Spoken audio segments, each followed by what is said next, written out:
Hello there, I'm Anita and welcome to Smart English Tutorials. We have actually started learning a very important part in asking questions, and that is helping verbs. Yes, ఆ topic నేర్చుకోవడం start చేసాం కదా, అందులో భాగంగా మనం do the helping verb do ఎలా use చేయాలో, వాటితో క్వశ్చన్స్ ఎలా అడగాలి, ఆన్సర్స్ ఎలా చెప్పాలి లాస్ట్ క్లాస్లో నేర్చుకున్నాం కదా. And today we will be learning the usage of does.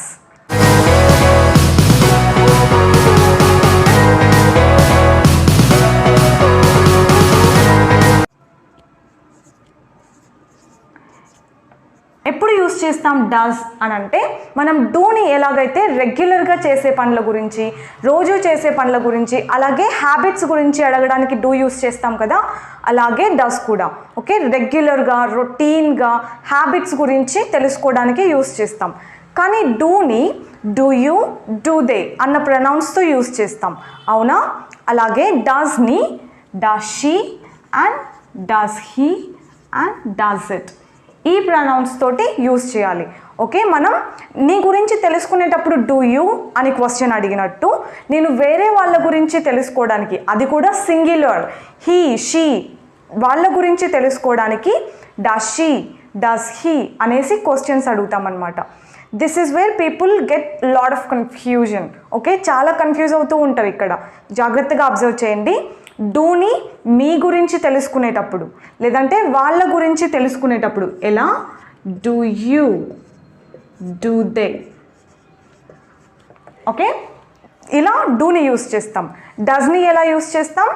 ఆమె గురించి తెలుసుకోవాలన్నప్పుడు, అతని గురించి తెలుసుకోవాలన్నప్పుడు డస్ షీ డస్ హీ అని యూస్ చేస్తాం. అలాగే దాని గురించి తెలుసుకోవాలన్నప్పుడు, ఏదైనా వస్తువు గురించి డస్ ఇట్ అని యూస్ చేస్తాం. ఓకే, లైక్ ఫర్ ఎగ్జాంపుల్, మీరు చికెన్ తింటారా అని అడగడానికి డూ యూ ఈట్ చికెన్ అని అడిగాను కదా, అది మిమ్మల్ని మీ గురించి అడిగినట్టు. అదే మీ ఫ్రెండ్ గురించో, మీ చెల్లి గురించో, మీ అమ్మగారి గురించో, నాన్నగారి గురించో అడగాలనుకోండి, డస్ షీ డస్ హీ అనేసి అడుగుతాం అన్నమాట.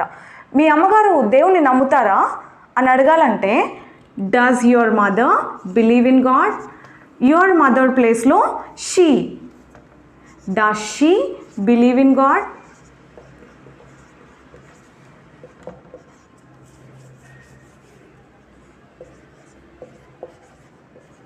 నువ్వు దేవుణ్ణి నమ్ముతావా అంటే do you believe in God. అలాగే ఆమె గురించి అతని గురించి అడగాలంటే డస్తో క్వశ్చన్ అడగాలి. ఈ పాయింట్ బ్రెయిన్లో ఫీడ్ అయిపోవాలి. ఏంటి, అతని గురించి ఆమె గురించి క్వశ్చన్ అడగాలంటే డస్తో క్వశ్చన్ అడగాలి. వాళ్ళు రోజు ఏం పని చేస్తారు, రెగ్యులర్గా ఏం చేస్తారు, వాళ్ళ అలవాట్ల గురించి మనం క్వశ్చన్స్ అడిగి తెలుసుకోవాలంటే డస్ షీ డస్ హీ అని అడగాలి. ఓకే, సో మీ అమ్మ దేవుణ్ణి నమ్ముతారా అని అడగాలంటే does she believe in God. మీ అమ్మగారు బాగా వంట చేస్తారా, డస్ షీ కుక్ వెల్.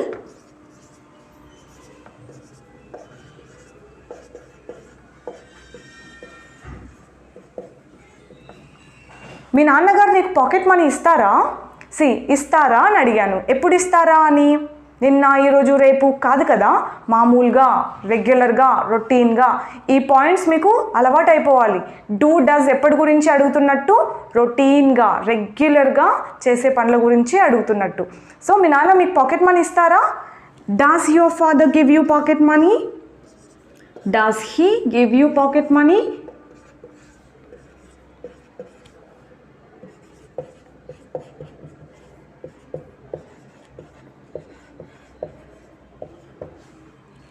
మీ నాన్న మీ మీద అరుస్తూ ఉంటారా? Does your father shout at you?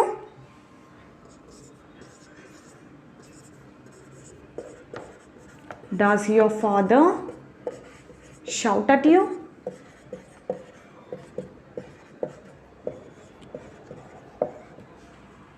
నీకు ఫోన్ ఉందా అని అడగాలంటే do you have a phone అని అడుగుతాం కదా. అలాగే మీ నాన్నగారికి ఫోన్ ఉందా? Does your father have a phone? See, does he have a phone?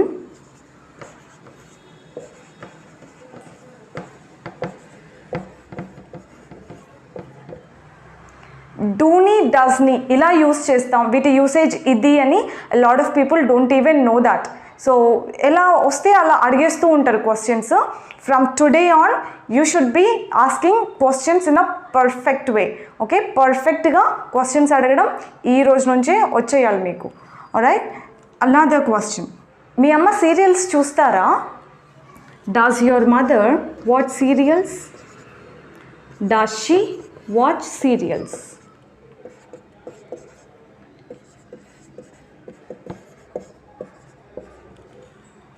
Okay, questions ఎలా అడుగుతున్నాం? డస్ షీ, డస్ హీ అని అడుగుతున్నాం. డస్ ఇట్తో క్వశ్చన్స్ చాలా తక్కువ ఉంటాయి. Like for example, does it work properly?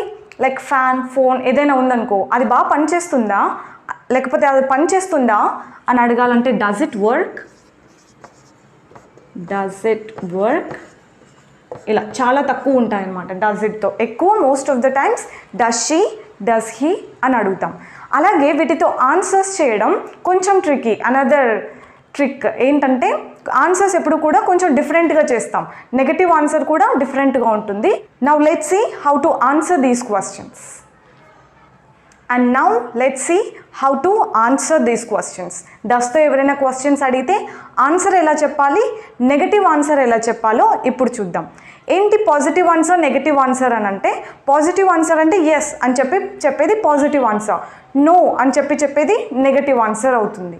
Okay, డస్తో ఎప్పుడు క్వశ్చన్స్ అడుగుతాం? డస్ షీ, డస్ హీ, వాళ్ళు రొటీన్గా రెగ్యులర్గా చేసే పనుల గురించి క్వశ్చన్స్ అడుగుతాం. ఈ పాయింట్ అందరికీ అర్థమైంది కదా? And C, does he drink milk every day? అతను రోజు పాలు తాగుతాడా అని అడగడం అనమాట. Does he drink milk every day? రోజు పాలు తాగుతాడా అంటే ఆన్సర్ చూడండి, he drinks milk every day.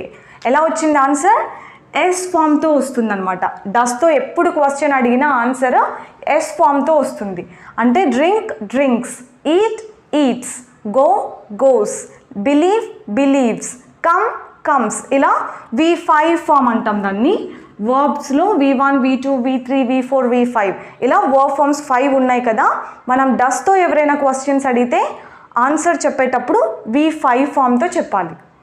Okay, లేదంటే ఎస్ ఫామ్తో చెప్పాలి అని గుర్తుపెట్టుకోండి. ఓకే, ఆన్సర్ ఒకటే, మళ్ళీ V5 ఉండాలి కదా అనేసి క్వశ్చన్లో కూడా V5 పెట్టేస్తారనమాట. డస్ హీ డ్రింక్స్ మిల్క్ అంటూ ఉంటారు.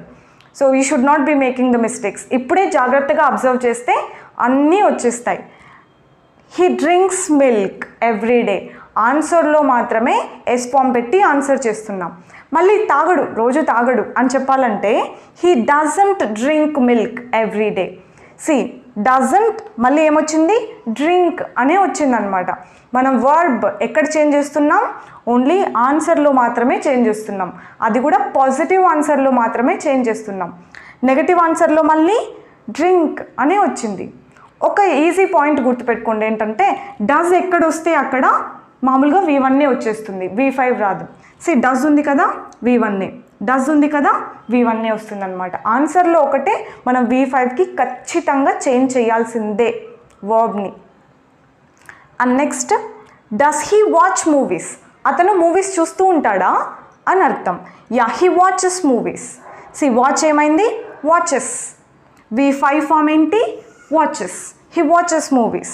మళ్ళీ నెగటివ్ చూడండి, he doesn't watch movies. Okay, he doesn't watch movies. మళ్ళీ డస్ వచ్చింది కాబట్టి వాచే వస్తుందన్నమాట, V1 ఫామే వస్తుంది. Okay, I will give you some questions using does here. డస్తో కొన్ని క్వశ్చన్స్ ఇస్తాను ఇక్కడ, వాటితో మీరు ఆన్సర్స్ అండ్ నెగటివ్ ఆన్సర్స్ రాసి కమెంట్లో చెప్పండి. Okay, this is just to check your selves. మీ అంతటి మీరే ఒకసారి చెక్ చేసుకోండి. Are you just listening to the class or you're getting benefited? ఒకసారి చెక్ చేసుకోండి మీ అంతటి మీరే. జస్ట్ క్లాస్ వింటున్నామా, లేదంటే క్లాసెస్ వల్ల కొంచెం ఏమైనా బెనిఫిట్ అవుతున్నామా అనేది ఒకసారి చెక్ చేసుకోండి. All right, I will come up with another helping verb next time. Take care until then. Thanks for watching.